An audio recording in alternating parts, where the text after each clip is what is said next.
I get here? Huh? Welcome back to the show, everybody. Your host, it's me, Jay.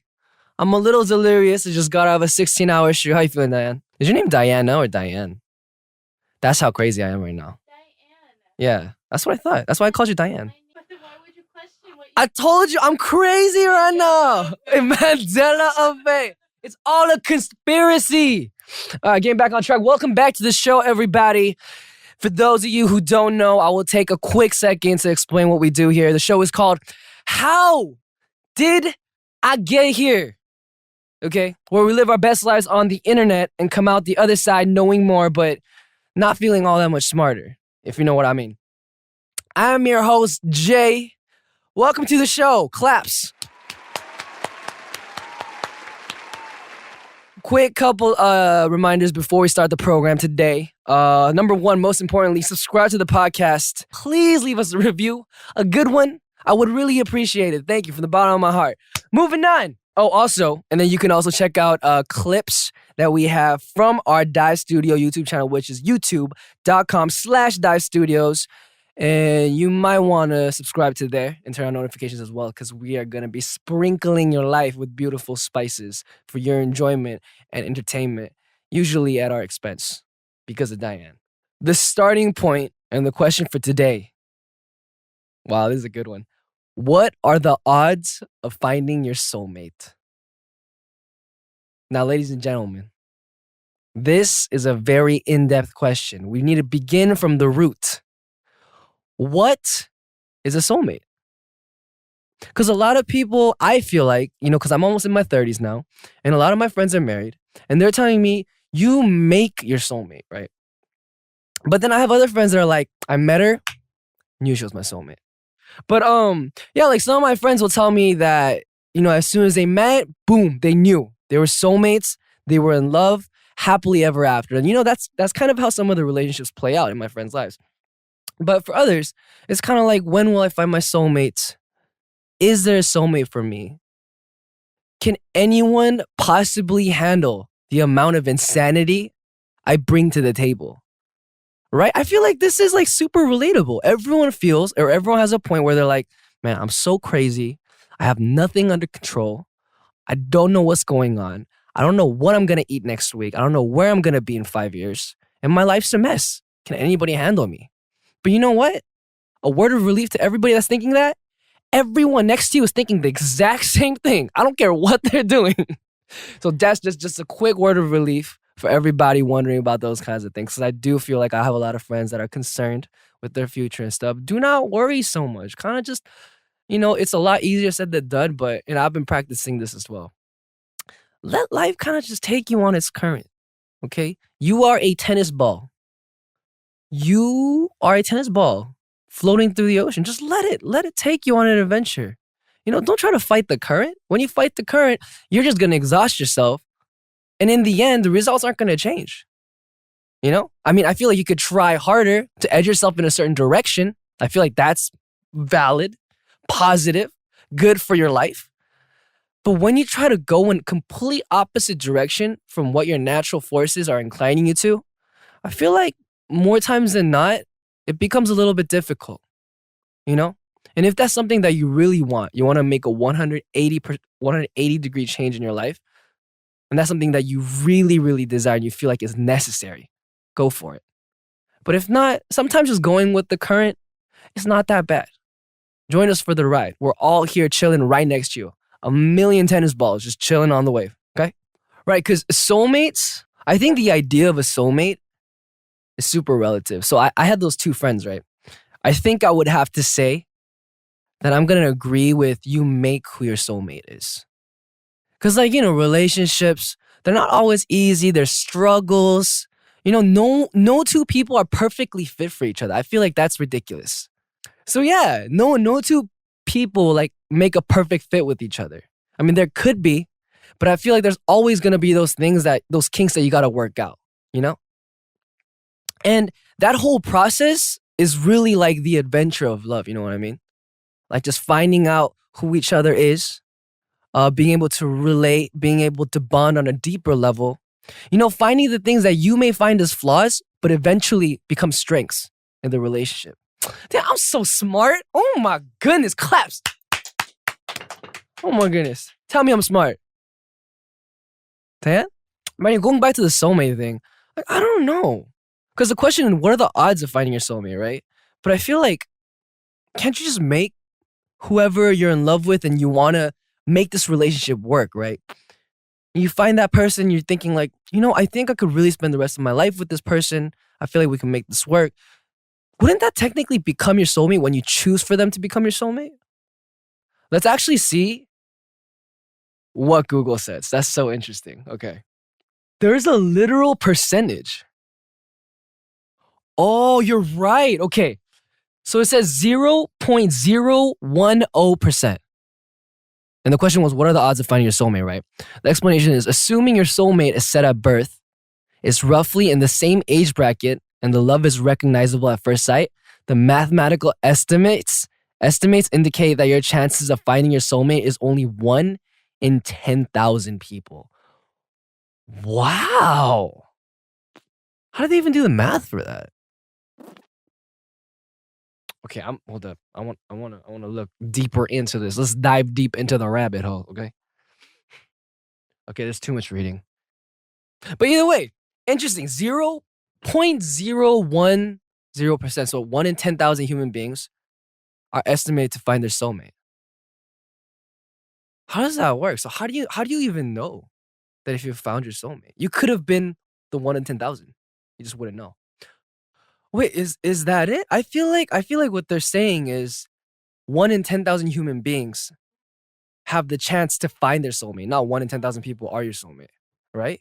Could be that. And if that's the case, then damn, you have a lot of soulmates in the world.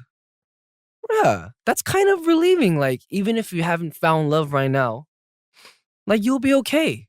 All right, so we're going to move on to this one article. And this is, I feel like, is going to solve some more of our questions. This one says 10 signs you've met your soulmate according to people who found theirs. So this is all relative. Like, okay, it said don't roll your eyes just yet. I read my mind. Let me just read through this real quick, okay? Number 1, and these are signs that you've met your soulmate already. Number 1, being around this person gives you a sense of peace and comfort even early in the relationship. Interesting. Okay, for example, when Randy and I first met after initially connecting on AOL Instant Message, this is way old. You guys even know what AIM is? Like, this is going back to like Zanga, yeah, MySpace, MSN, Hotmail, Messenger, all that jazz. We had my sister did World. Yeah. Anyway, going back to all that. As soon as our eyes met, I wasn't anxious or nervous about meeting some strangers off the internet. It was like that song lyric, "It is well with my soul." Something about him immediately felt familiar, and I was instantly at peace just being in his presence. I didn't get butterflies around this incredibly gorgeous guy who couldn't take his eyes off me. Instead, it was like my soul recognized him as my missing piece. When we first met, it really was like time stood still. All I could do was hear my heart pounding. All I could see was him. Okay, Ashley Durham, beautifully written. Round of applause. Very well written. I might steal some of that. But that's so interesting. You didn't get butterflies around this incredibly gorgeous person who couldn't take his eyes off you. So that already kind of is like, huh? Because isn't infatuation like the route to get to love? Infatuation and love. Yeah, I feel like they could be different. The difference between infatuation versus love is that infatuation is short-lived passion for someone, whereas love is a deep affection for someone that lasts test of time. So maybe that's what it is. Infatuation is like the trigger at first sight, like, oh, this person is really good looking. Like, what's up? You know, or like this person is really beautiful. Versus love is like, I spent this much time with this person. I've created this kind of connection, and I feel like we're gonna vibe for the rest of our lives till death do us part. Because you really gotta feel the vibe of someone in order to like really feel them. You know what I mean? Okay, cool. Anyway, we're gonna move on to some more of them. Number 2 is you may be very different, but you balance each other out.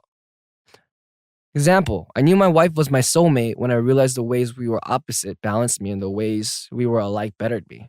It's an adrenaline fueled, surreal feeling that's also stunning in a how are you so perfect for me type of way. That's also interesting. But I've heard that. I've heard that a lot. That's a common stipulation, right? Opposites attract. And opposites balance each other out, like minus and plus, and they create a whole, right? But I feel like sometimes too much of an opposite in certain areas or regions of like personality can make for a difficult relationship, right? Because I've heard of so many friends who are like frustrated with the first date because they would go out on a date and they'd be super talkative and their date would be a little bit more shy, a little bit more reserved, and they wouldn't, speak as much. And they'd be like, "Wow, like, are you not having fun with me?"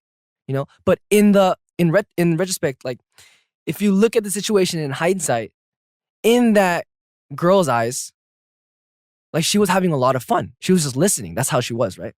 But then he got super self conscious that she wasn't speaking due to the fact that she had nothing to say because he wasn't saying anything of substance. You know, you know what I mean? Like that's a real thing. It causes like what do you call these? Tension. Yeah, tension in the strings, collision. Yeah. Conflict. There we go. Anyway, it causes conflict, but I do agree to a point that opposites do kind of balance each other out. It's just like some of the things that might not work out, you could possibly work out, and I guess that would create for the best relationship. Wow, that was really obvious. Sorry. Moving on, number 3. You get this palpable gut feeling that you've met your match. Interesting. When I met my soulmate, I had no idea what a soulmate really was, other than what the happily ever after society teaches us. I was on a trip to Maui with some girlfriends, sitting at a bar when a man came up to me and asked me if I'd go to a wedding with him the next day. Isn't that a red flag? You're sitting in Maui with your homegirls and like some guy just comes up, he's like, "Hey, I have a friend's wedding that I'm going to tomorrow. You want to be my date?" Okay, you're impulsive, but you're not that impulsive. Anyway, I mean, all jokes aside, I think that might be a little weird for me. Like, if he was like, "Hey," he comes up to you, "I think you're great. You look great. I don't know you yet, obviously, but let's get a drink." And then you guys like got to know each other, and then you went to the wedding the next day. That would make a lot more sense. I was sitting on a bar when a man came to ask if I go to a wedding with him the next day. Imagine a guy just walks into a bar, he sits down, he's like, "You want to go to a wedding with me tomorrow?" And you're just like, "Hi, what's your name?" Anyway, this guy is saying that you get this palpable gut feeling that you've met your match. Okay, let me read through this. Sitting at a bar when a man came up to me and asked me if I'd go to a wedding with him the next day. His best friend was getting married and he needed a date. Internally, I heard my therapist encouraging me to live my life and take chances. So I agreed to go. Okay, so it was impulsive. The next morning, I woke up regretting my decisions, but when he called and left a message on my voicemail saying he just needed my last name and asking if I wanted chicken, beef, or fish, destiny called and I was committed. I went, we hit it off, he kissed me, and the rest is history. We were together on and off for over 10 years. I felt like I'd known him all my life. We instantly connected, and when he kissed me, the familiarity intensified. Intuitively, I knew he was the one. That's so convincing. You wrote that. That was an excellent piece of writing. You've convinced me that you really felt those emotions. Wow. And I guess I just want to do maybe like one more. This is so intriguing. I hope you guys are as intrigued as I am. Or like if you guys have ever had an emotion or have been understanding of a sign that you've met your soulmate or you have met your soulmate, dude, please let me hear your stories down below. Definitely in the comments or in a mention or something, just so I could actually see them. Because I'm so curious.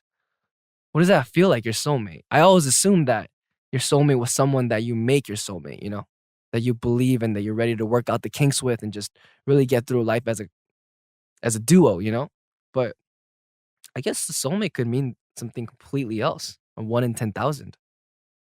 That's insane. All right, number 5. You've seen this person at their worst and love them anyway.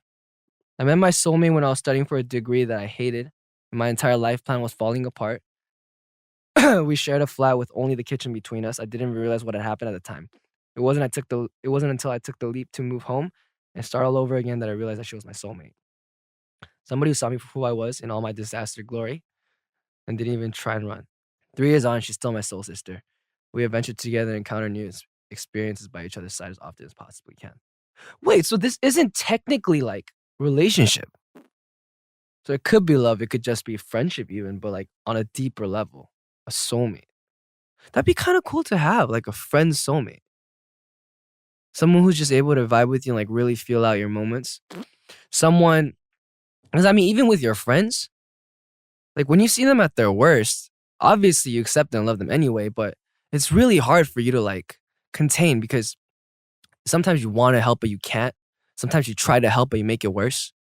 You know what I mean? Especially with friends, it's so like, and man, like at our age, you really, really get a little bit cautious about interfering in personal problems. Because you know that there are consequences to everything that you do. A butterfly effect in full effect, like the adult version. I hate being an adult sometimes. Sucks, man. But I mean, that's what it is. So I guess that's really cool. Yeah, I agree. You've seen them at their worst and love them anyway. I don't know. I haven't really met anybody in my life where I was just like, wow. Well, I'll stop doing that. Like, I haven't met anyone in my life where I was like, dang, like we just really hit it off for like perfect. I feel like everything for me, because I have so many like problems, like it's really hard for me to like open up and really get to know somebody. I have a lot of allergies. Allergies are quite the problem. Dude, you'd be surprised how big of a problem allergies are to getting close to people in like elementary school or like middle school or high school. I'm always blowing my nose. People think I'm doing it for attention, and I'm just like, I legit, my nose is running. Go to the trash can, look at the tissues, pick them up. You'll feel how wet they are. How do I fake a running nose? Please, please.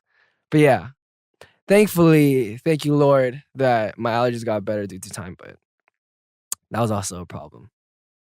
Anyway, so yeah, that kind of wraps up the segment for Soulmates. I found that super interesting. I hope that you guys found that as interesting as I did. Thank you, Diane, for your question of the week. And now that we have contemplated, discussed, and really thought through our question, we're going to reciprocate all the love for you guys and answer some of yours. The first question is from BBOM Chin, Bom Chin. Who cleans and washes the dishes after Young K cooks meals fit for an army? Is this a real question? Who cleans the dishes? Okay, you are living with your friends, okay? You're living with your homies. You make a meal for yourself. Who's gonna clean the dishes? You're gonna clean the dishes. Okay, but yeah, we don't really have a dish system. Usually if you eat something, like I do this with my protein shakes too. Like I'll drink it and I hate leaving dishes. Like I can leave like food or like other things. It's just I have something about dishes being in the sink. It just bugs me. So I get rid of them ASAP. And I think everyone else does too, because we're pretty clean. At least the kitchen is most of the time. No, Young K doesn't cook for us. I mean, sometimes he'll like be like, yo, I made some. And then we'll be like, can I have some? He'll be like, I don't know. Okay. Like those kind of situations happen sometimes. But I don't think there's ever been a time where it's like Young K's like, everybody pull up. I'm ready. You know, like it wasn't ever like that. Dude, like, okay, legitimately, I've started on a dish and I'm getting like pretty good at it. My lasagna is pretty spot on, right? Lasagna sounds really intricate and hard. It's the easiest thing in the world. It's the easiest thing in the world. Yup. There's all kind of acrobatics over there, but that's exactly what you just open the pre-made stuff and you just stuff it in the plate. That's all you do. And lasagna is really hard to mess up. Super good, like delectable cuisine. And you know, if you're ever trying to cook for a loved one or if you're just trying to impress your friends, it'd be like, pull up with the lasagna. You got it. Promise. Easy. Okay. Next question. Next one is from BAEK_Papi. Beck Papi. Another question. If humans can't see air, can fish see water? And then the person below them is at Shaman Taja. Says no, Jay guides them to their direction. I'm so confused as to what that means. Anyway, going back to the question. If humans can't see air, can fish see water? That's a really good question. Okay, guys, hard questions like these don't work for me. Send this to the top of the podcast. I'm not the smart one here. Did you guys not see me trying to do math? I didn't even know negative numbers existed. Okay? But if you wanted my opinion, I would say, yeah, fish can see water. If I can see water, fish can see water. Problem solved. Anyway, guys, I hope you guys enjoyed those answers to those questions. I don't know if they helped at all, but our topic for today was, what are the chances or what are the odds of finding your soulmate? We talked about a lot of things in depth and we kind of went off cue, but we hope that they would be of help or assistance in your search for your soulmate in the future, whether it be a loved one, they're going to be a loved one, whether it's a significant other or it's just a friend. Soulmates are dope. It's cool. We support it 100%. Everybody, make sure you subscribe to the Dive Studios YouTube channel, which is www.youtube.com/Dive Studios. Also, follow us and send us questions for our Q&A times at our IG and Twitter at The Dive Studios. Also, follow me or send me questions that I answer regularly on Twitter at J_DA6 on Twitter, as well as EAJPARK on Instagram. I'll see you guys next time. Bye. Ladies and gentlemen, did you enjoy that content? If you did, there is more. Please download the full podcast on Spotify as well as Apple Podcasts. Also, don't forget to subscribe to our YouTube channel at Dive Studios. Don't forget to turn notifications on to hear and see all your favorite clips as fast as possible.